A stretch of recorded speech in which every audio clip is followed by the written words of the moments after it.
Good afternoon or evening as you are seeing this. I'm Susan Zollinger. I'm the practitioner in training here at Center for Spiritual Living, La Crescenta.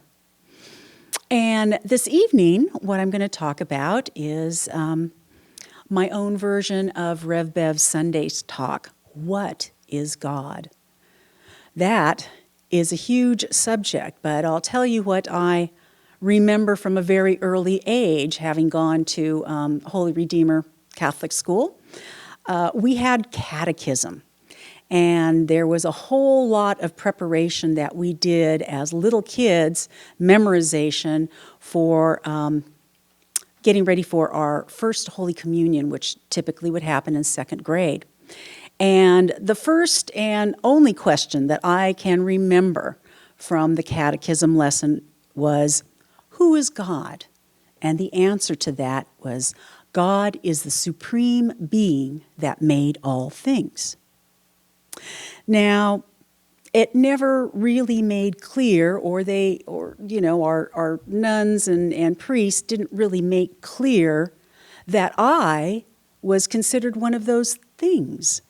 You know, I consider myself a person versus a thing, and so that kind of still made the God that created everything still an out there kind of God.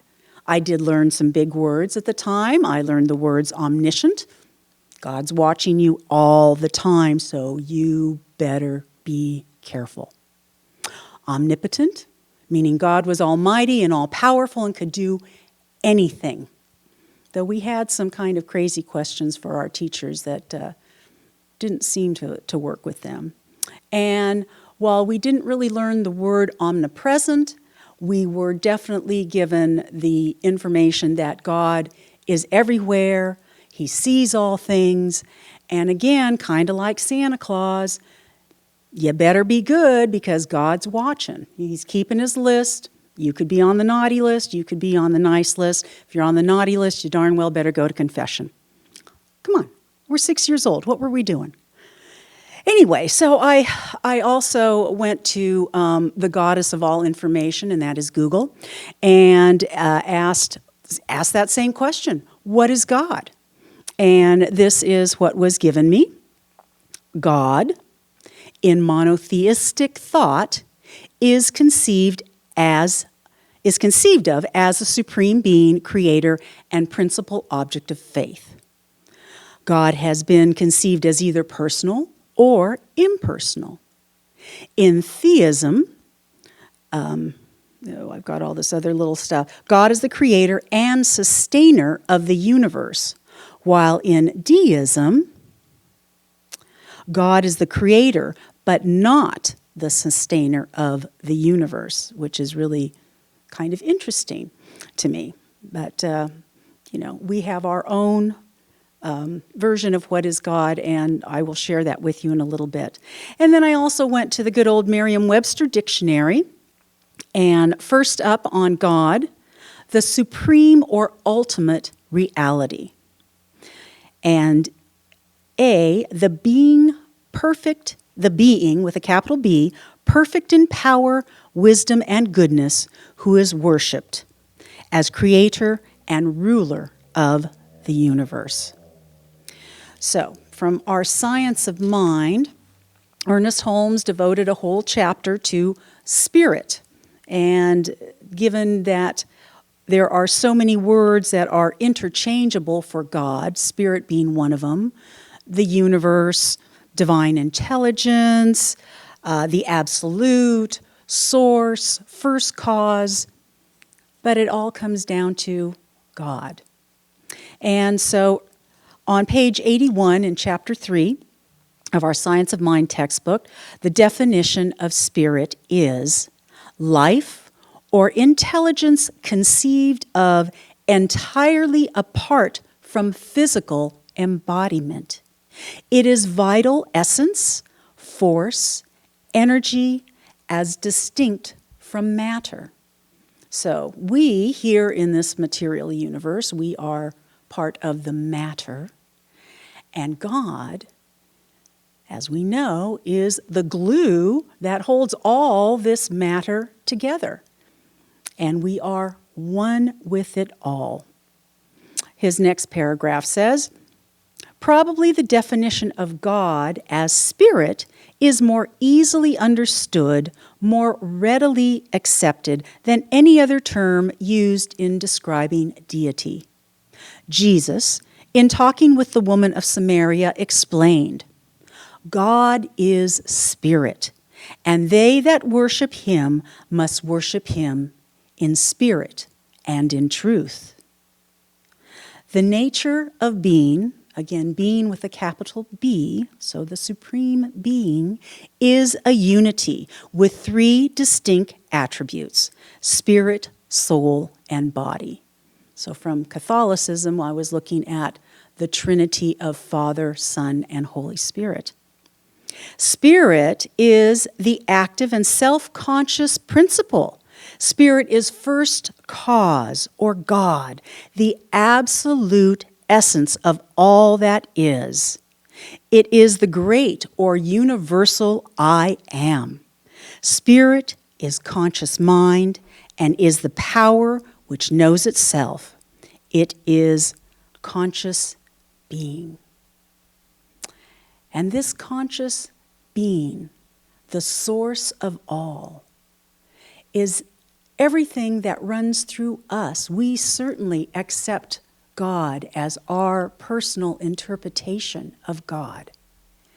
And we also know the unity of God, that there is nothing that is not God. And we might look at the world as it is and its problems, its challenges, its issues, and go, how can God be in that? How can God allow this to happen? But that is also part of the Spirit of God allowing us in this material world to learn to use the power that is within us, and that is by the freedom of our choice. So, in my own personal mind, I guess, I kind of believe, not erase that, I believe that we all come here into this physical plane at this particular time because it is our choice. When we are home with spirit before we are born into this world, there are people that believe in reincarnation. There are people that know that they have lived many lives. And there are some of us who come in who are just ignorant of it all and learn as we go. And so as we come here into this physical time and space reality, we, in our contract to be here, select our parents, select our community, select a lot of things in our life. Not exactly predestination, because we have choice. We always have the freedom of choice, which, again, a lot of this I didn't learn until my adulthood. I was going along in life as a victim versus a person who has personal power, who can make a choice, who can have that choice manifest in material things or experiences. And so, as we go, this is the all-encompassing unity with God. And so, as I perceive God within myself, I have to perceive God within you.